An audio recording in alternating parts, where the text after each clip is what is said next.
গুরুজি আপনার চরণে শত প্রণাম জানাই। গুরুজি আপনার চরণে কোটি কোটি প্রণাম। গুরুজি আমি প্যারাগ্রাফ থেকে বলছি গুরুজি। গুরুজি হচ্ছে আর অনেকদিন পর আপনাকে দেখছি, মানে মনটা মানে শান্তি পাচ্ছে, মানে বিরাট, ঠিক মানে ঠিক বিরাট ঠিক ভাবে মনটা শান্তি হয়ে যাচ্ছে। আপনি যেরকম যেরকম বলে রেখেছেন, যা কিছু সবকিছু তাই হয়ে যাচ্ছে।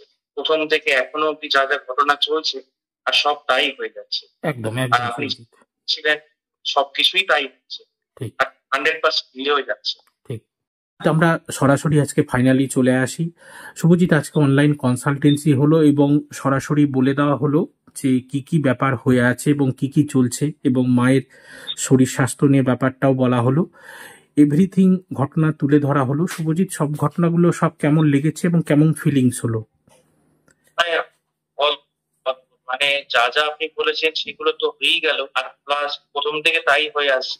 আর যেগুলো যেগুলো এখন চলছে আপনি সেগুলো পুরোপুরি তুলে ধরলেন, তো জিনিসগুলো আরো বেটার বুঝতে পেরে গেলাম। আর ঠিক আপনি যা বলেন স্বয়ং মহেশ্বর, আপনি আপনি যেটা বলবেন সেটা তো হবে, এটা তো মানে গ্যারেন্টি। ঠিক আর দ্বিতীয় কথা হচ্ছে যে, মানে আমি যেটা দেখছি, আপনি যেটা অনেক দিন আগে যেটা বলে দিয়েছেন সেগুলোই কিন্তু মানে একটা হয় না যে অটোমেটিক সেই মানে সার্কেল ওয়াইজ, সিরিয়াল ওয়াইজে কিন্তু চলছে। একদম একদম একদম একদম ঠিক আছে শুভজিৎ, এবং শুভজিতের মা তোমরা সকলে স্যাটিসফাই তো? একদম একদম, গুরুজি তো ঠিক আমার ভগবান, কারণ গুরুজি, ঠিক গুরুজির জন্য আমি গুরুজি আমার জীবন। ঠিক আছে বাবা, ঠিক আছে। জয় মা, ভালো থাকো, আনন্দে থাকো এবং সুখে থাকো। জয় মা।